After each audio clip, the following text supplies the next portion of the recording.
Wow, big shout out to everybody who's been following and liking the George Billionaire page on Facebook, Instagram, Twitter, on LinkedIn. I appreciate all of you. I appreciate your comments and your feedback. Yesterday, I did an amazing thing. I posted some pictures about my past, about 10, 15 years back. A couple of pictures about, where I came from Glenora, and I got a lot of amazing comments. And it's so surprising how people think that I've always been who I am. And every success story, everybody's life has a time frame. There was a journey that a lot of people don't see. You see a successful person today, the likes of Bill Gates, Warren Buffett, Michael Jordan, Cristiano Ronaldo, Tiger Woods, Serena Williams, Oprah Winfrey, Nelson Mandela. I could go on the list. Steve Jobs, George Billionaire. I could go on and talk about the list of people. But one thing that you will forget and actually not realize is that they went through a phase for them to be where they are today. And if we some of the pictures, I remember I was watching Steve Jobs documentary, Bill Gates documentary, Michael Jordan's documentary, all these people, and I began to appreciate and thank God, which is why I posted pictures yesterday. 15 years back, I know where I was. I was in the high density suburb of Glenora, where I was born and raised, and I was hustling to make ends meet. And I was just thankful that, wow, look at me now. It's none other than the grace of God that I am where I am today. And some people think it's my own will, but as for me, I know that it's God's grace upon my life. I went through so many things, so many hardships. I could have quit so many times. There's so many businesses I could have, given up on. But all of those were lessons and experiences that helped me to become the person I am today. And I want to give a special big shout out. Growing up, I stayed with a couple of families that helped mold me to become the man that I am today. Growing up, I remember in grade 3, I stayed with the Chabikwa family, Mr. and Mrs. Chabikwa in Greencroft. They really helped mold me when it comes to marriage and some of the values. An amazing couple. If you know them, Mr. and Mrs. Chabikwa, an amazing couple. Their son Tawanda and I went to school together, and their family helped my dad. My dad at that time didn't have a car, and they said, listen, we can pick your son up and drop him off, and he can actually come and stay with us, so that and I want to give a big shout out to them, because they really helped me. Seeing that couple do what they do, the whole bad thing together, there's so many things that I learned, and how they just stayed together as a family helped me change my mind. I'll get into this when I go into exposure. Big shout out to also Raymond Munengwa. Raymond is my dad's younger brother. I stayed with him as well in Avondale, and a big shout out to him. He accommodated us with his family, with all my brothers and sisters, and big shout out to you. I appreciate and I love you. Thank you so much. And I also want to appreciate Mr. and Mrs. Marimo. Big shout out to them. My best friend Tino and I were good friends at St. George's College from Form 1 up to 4, and we were in the what's called the special class, which was set 5, which was the last set, which was called the No Hope Squad, the NHS. So me and Tino were said to be special because we didn't love books as much as other kids did. So we were in the last class, and people thought we were dumb, but we loved our sport. I loved soccer, basketball. I loved being called up at assembly that George and Tino made first team soccer and blah blah blah blah blah, and all this, and that's what we liked. And we really didn't have that much zeal in school, which is what made me fail my O levels. But big shout out to Mr. and Mrs. Marimo. They really are a pivotal role that molded me to become the person that I am. Now, these 3 families got me exposed. Remember, I grew up in the high density suburb. I always relate to this in the book that I'm writing, that Moses understood what the palace looked like because he went to the palace and he saw what it was like, the lavish life. And Moses in the Bible could only take his people out of captivity because he understood what freedom and the good life was like. So for me, having stayed in Greencroft, in Avondale, in Eastleigh with these families, I got exposed so much that when I went back to Glenora, which is where I grew up, I was like, this is not life. There's so much more to life than this. When I was at their house, they got TVs everywhere, they got cars, they've got so much. There's more to life. And because of that, my mind was opened up. That even though I was in the ghetto, even though I was in the high density suburb, my mind was not there anymore. Because I was provoked to say, wait a minute, if they can have this type of lifestyle, surely, I can be able to live a life like that. So I never got rest because of the exposure that I saw. I saw how, I remember at the Marimo family, how the mom would travel. If I know a hard-working woman, it's Constance Marimo. I love her so much. She's got such a hard work ethic, and every single thing that she has. For anybody who knows her, for the past 2 or even 3 decades that she's been in business, consistently, she is a well-known, established, rooted business in the economy of Zimbabwe that is unshaken. She is a legend in business. There are very few women who've been in business that long, who diversified, but still remained so strong in whatever industry she's done. She's done hair salons, she's done clothing, she's done hair, she's done now recently Remos for kids. She's done so much. And I salute her. Like I say, I've had so many mentors in my life, but these are some of the unsung heroes that helped mold me become the man that I am at a young age. Before I knew about mentors, these are people who exposed me to certain things in my life that got me to think differently compared to everybody else. So I will always constantly salute her, and because of that exposure that I got, I wanted more and more. And this is what led me to being the person that I am. I mean, my first job was in an internet cafe. My second job was hustling at Zemex Mall. I did that for about 1.5 years until I got back to formal employment. Then I got to Wallace Boutique. Before Wallace, I worked at the candy shop with Danford Giro. Then I went to Wallace Boutique, where I worked in the salon, in the clothing shop. And those are all amazing memories. And I remember the time I used to work at Wallace, I used to stay at their house, and I used to wake up early. She'd be like, George, you have to go to work earlier. And my first job at Wallace I was the guy who used to clean the floors, and we'd have to count the number of tops in the shop. I mean, there were plenty tops. Some of them would be 1,000 plus, and every morning and day end you had to count how many there were. But those business principles at an early age taught me how to start from the bottom, how to appreciate hard work. I would get paid like every normal person, and it was tough waking up early, going to work. But looking at it now, it's helped me become the disciplined, focused person that I am. Why am I telling you all of this today? I just want to say, people think success comes easy, but a lot of people don't know the stories behind people's successes. I've tried so many things. Back in Glenora, I wanted to open a phone shop, and that's when Muramba Trina happened, and they demolished all those things after I had hustled so much at Cimex Mall. I used to have a CD burning business, as much as it's not allowed and whatever.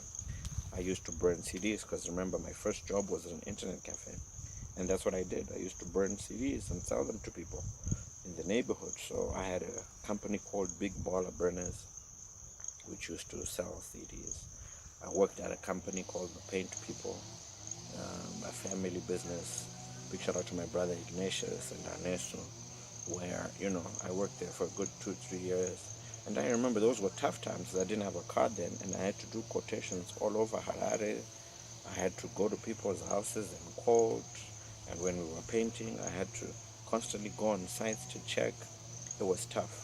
And when I look at it now with what I'm doing with Pro Air, this beautiful red, blue, white baby, the lessons I have learned in the various institutions that I have been in were not easy.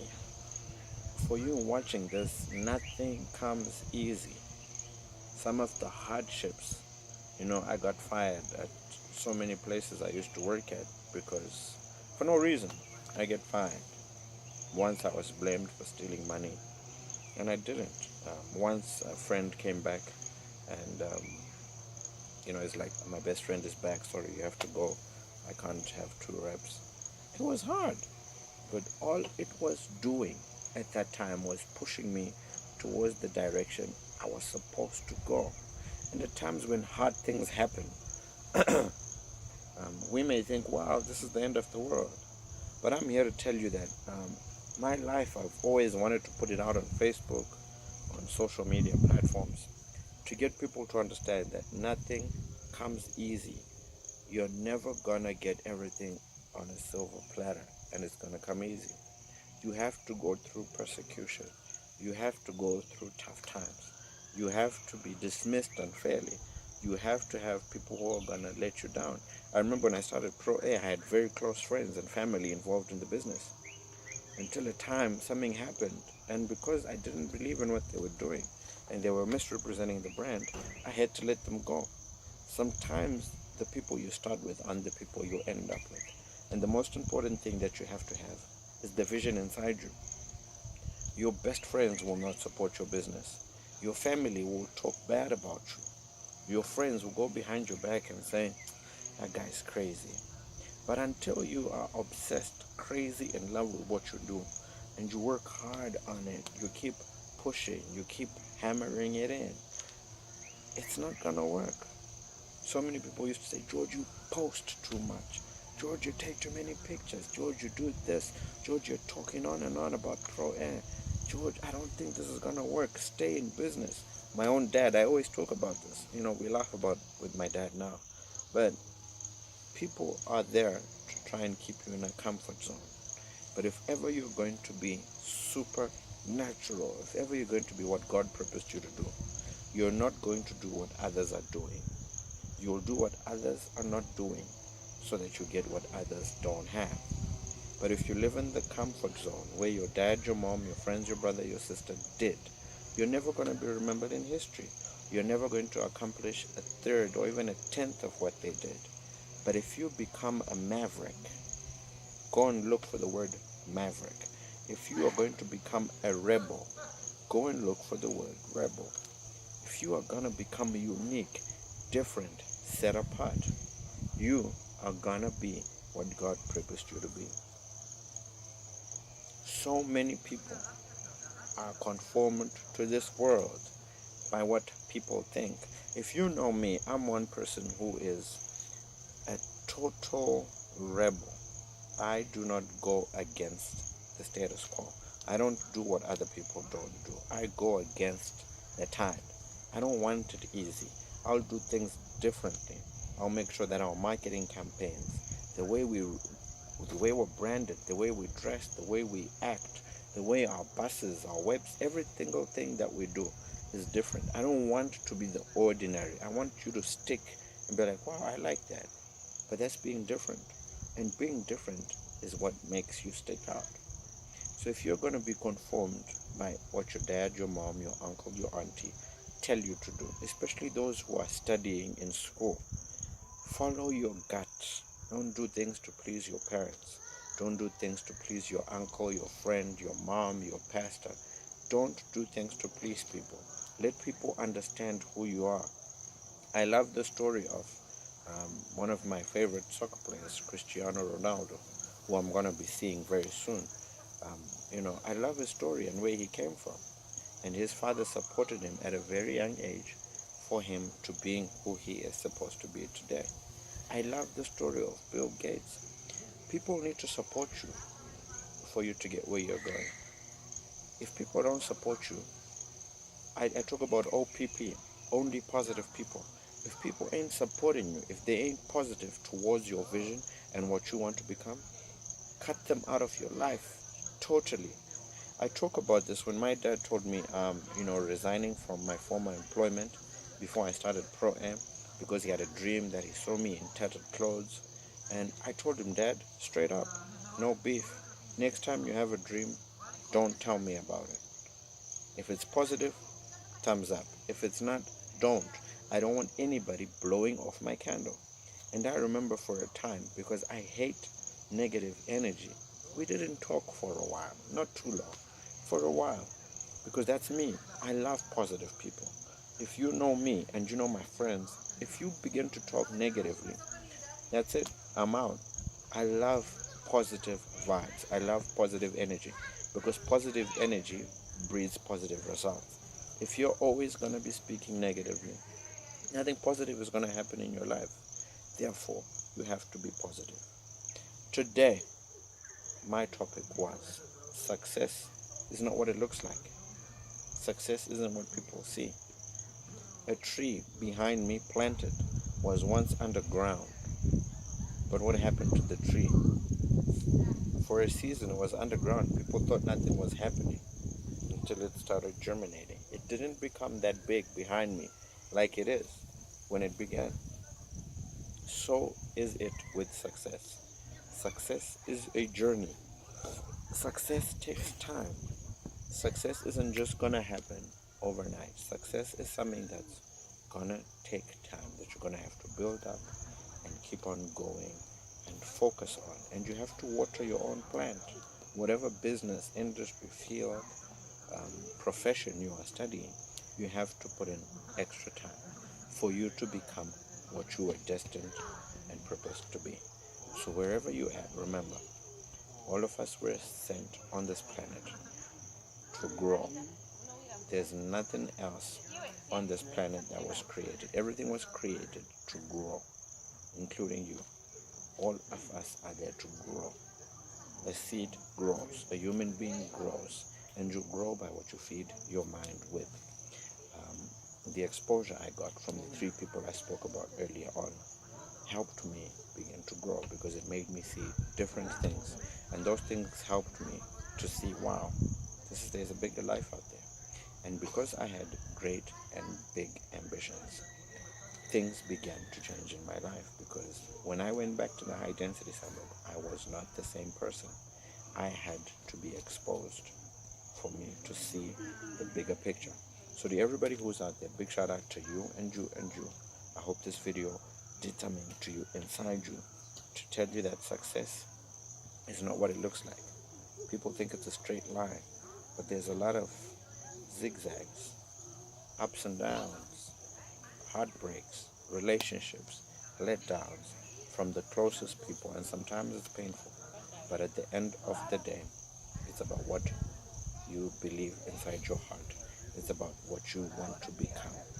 I am what I am today because of the information, the things that I have believed in, and the hard work ethic I have put for me to become where I am today. Nothing comes easy, and to everybody who's watching, remember, you have to stay true to that one thing that you love to do. Don't do things to please people. Do things that you love. We're not here by accident. I say this all the time. We're here to fulfill a divine mandate that God gave us to do. And one of my mandates is to provoke, inspire, and equip people through speaking, through my life testimony.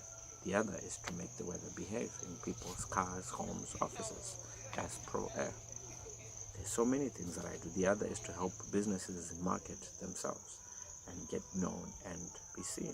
The other is to help organizations with team building and sales presentations through the experiences that I've learned that will help businesses become what they're supposed to become. The other for me is career guidance. I've got a mentorship class which I help young people in schools, business people who just started, entrepreneurs or business owners, to understand how to get relevance in the marketplace where they are. So there's so many things that even you were destined to do in your life. But for me, I had to stay true to this one thing first. And this one thing has made people get to know me. And then now I can do so many things because I've done this successfully over the past 6 years. A business takes time for it to be established. And it will definitely take you time, but never give up in whatever you're doing and stay true to the cause. It's your boy George Billionaire. God bless you. Comment below with what you learned from this video. You're gonna help somebody else who's gonna watch it. Stay true to what you do. God bless you, and I'm out.